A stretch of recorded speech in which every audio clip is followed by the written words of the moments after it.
r/Nosleep. Posted by Reddit user CreeperPyro. I got a security guard position at an amusement park with my friends. We shouldn't have applied. Part 1.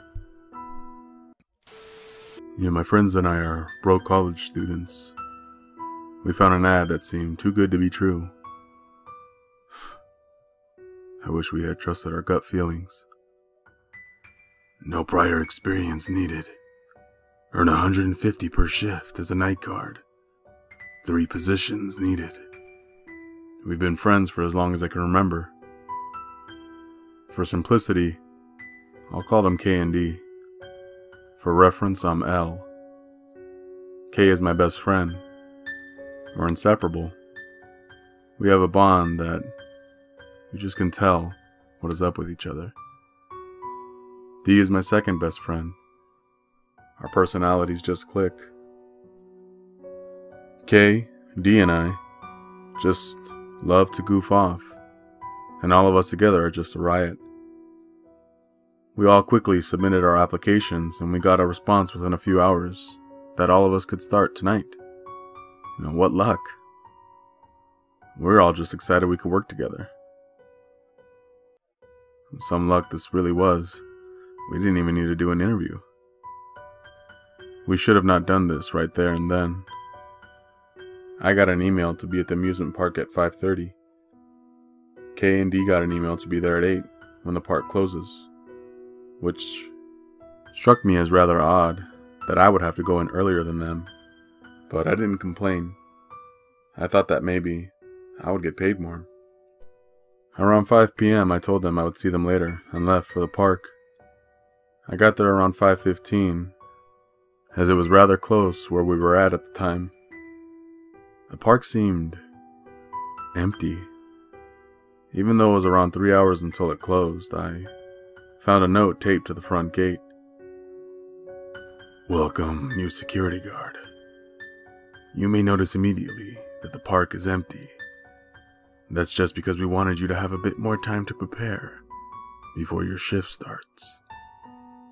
You may be wondering where the other 2 security guards are. They'll be here with you when your shift starts. Although, you probably already know that. That struck me as rather odd. If 2 others had gotten the job, I wouldn't have known. Please explore the park and get ready for your shift. No later than 7 p.m. be in the security room. This is very important. At 7:30 p.m. you'll be able to make your way towards the front gate and let your colleagues in at 7:35. They will be here at 7:35 and not a moment sooner. If you see anyone in the front gate before 7:35, do not let them in, even if they start acting irrational. This includes while you're exploring the park. You will have until 8 p.m. to show your colleagues the basics of the park before being in the security office. The rules will be posted on the monitors of the park at that time. Be in the security room at 8 p.m. All of you. No exceptions. Your shift ends at 8 a.m. Good luck. Good luck? The hell? What kind of sick joke is this? I took my phone out and looked at the time. 5:17 glowed back at me. I should have texted my friends right then and there. I don't know why, but I had the urge not to. I wanted to text them. I really did. I couldn't. I physically couldn't. I needed to really see if this was a joke. I pushed open the front gate. It was unlocked for some reason. It closed behind me and I heard a click noise. I turned around and tried opening the gate, but it wouldn't open. It was locked somehow. This has got to be some kind of sick joke. It has to be. I sighed to myself. I look at my phone. 5:20. I decided to call them now, and I found the contact named K. I rang the number, and nothing happened. I was really confused. I tried ringing again, and again nothing happened. I felt a feeling of being watched. I looked up and screamed. K was at the gate smiling. He was smiling, abnormally huge. His smile reached almost from ear to ear, and those eyes, they looked like they were piercing through me, through my soul. I was really unnerved. K? I could feel you trying to call me, L. We have that bond. Where's D? He's on his way now. He still had that unnerving smile on him. I'm gonna go explore the park. Suddenly, he started banging on the gate. Let me in, L. I bolted. I didn't care how real K seemed. That wasn't him. Before I realized it, I had bolted across half the park. I checked the time, 5:30. I had an hour and a half before I had to be in the security room. I spent the next hour and 25 minutes roaming the park. I passed the front gate once on my trip. I didn't want to look, but I felt someone was watching me from there. I looked. Kay wasn't there anymore. I could still feel those eyes looking at me, though. Somewhere from beyond the gate. My mortal body being pierced. I looked at my phone when I arrived at the security office. 6:57. I figured I should listen to the note, especially after what had just happened. I got inside and decided to lock the door. That turned out to be a good decision. As soon as the clock hit 7, there was screaming and banging on the security door. The banging got more aggressive. I thought the hinges were going to break on the door. That's how hard the banging was. The screams as well. Oh God. Those screams. I could never get it out of my head. It sounded like the depths of hell itself were outside the door. I was frozen in my place. My life was flashing before my eyes. Every regret I had, everything I would leave on this earth as my legacy, it seemed to drag on for hours, even days as time seemed to slow. In reality, it couldn't have been more than 30 seconds, when the banging and screams altogether cut. I apprehensively checked the security camera outside the office. Nothing was there. I looked at the clock on the wall. It said 7:30. 7:30? Maybe I misread the clock. I was still mortified by what had just happened, after all. Still, 7:30. What kind of hell is this? I barely sprouted out. 7:40. The note at the front stated all of us needed to be in the security room at 8. No exceptions. I'm so glad I looked back at the desk. There was a key for the front gate there. I didn't know what to make of the situation, but clearly whoever left the note knows what's going on here. I put all my trust in the note. I figured that I was safe. I unlocked the door and bolted towards the front gate. Despite it being a 5-minute walk, I made it in only a minute. K and D were at the gate. I could tell that K was really here this time. Oh, thank fuck y'all are here. Completely out of breath. What's going on, Al? D said. This is a nightmare job. I'll explain what happened. Just follow me to the security room. I unlocked the gate for them and relocked it when they got through the gate. We spent the next 15 minutes walking to the security room while I recounted the events to them.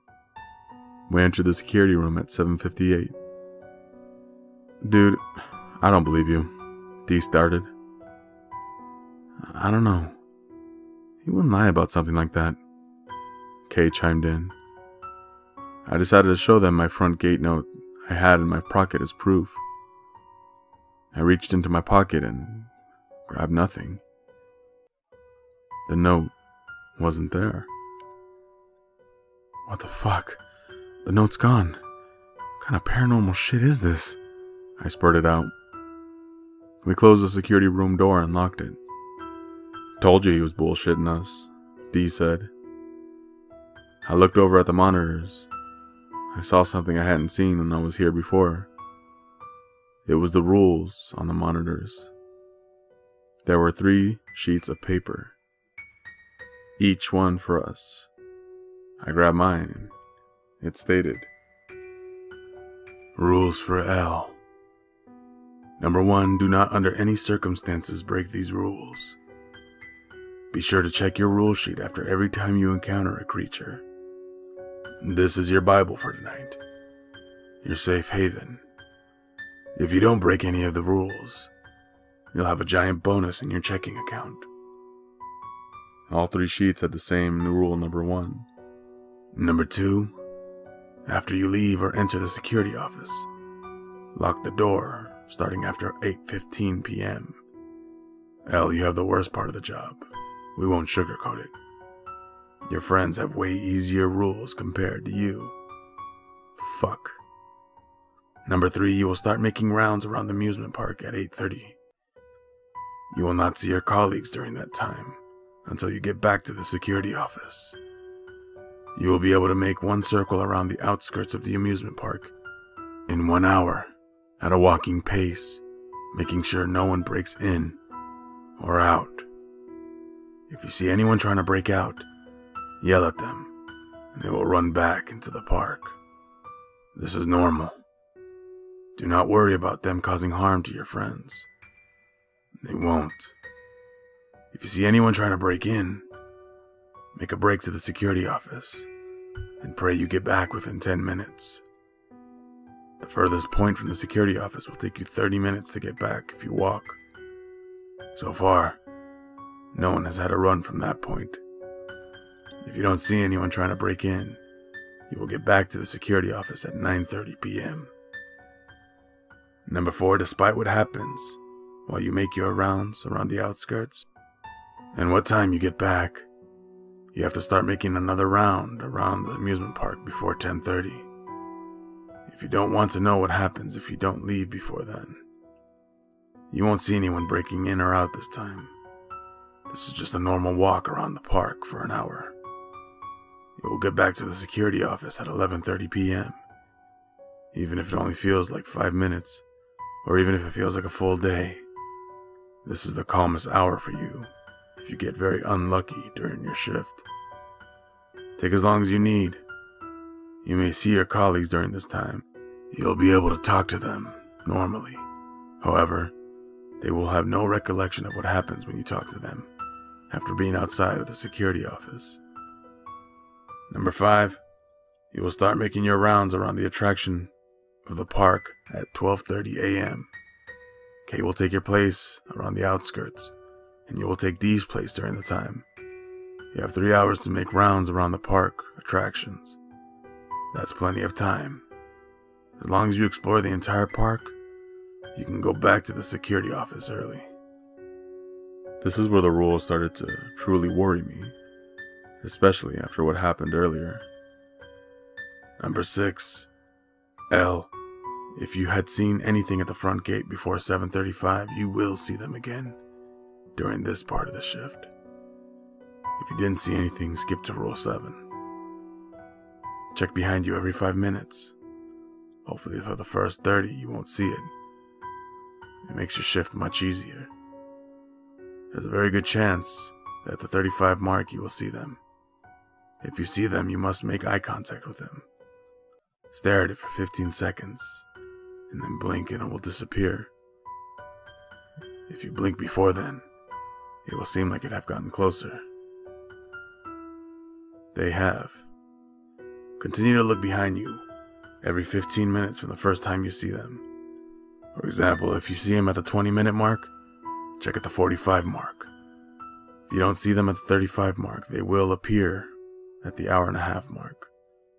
If you're already done with your round by then and in the security office, it will not appear. Lucky you. Before going into the security office, wait for the 15-minute mark and make sure that they disappear before entering. If the time is about to hit 3:30 a.m. when you get back, you have to wait 5 minutes before looking back. Just enter the security room. If for some reason you don't make it back by 3:30 a.m., the security room will be locked, and you won't be able to unlock it or even open it. Whatever you saw before 7:35 p.m. will not bother you again, as it is smart enough to leave before 3:30.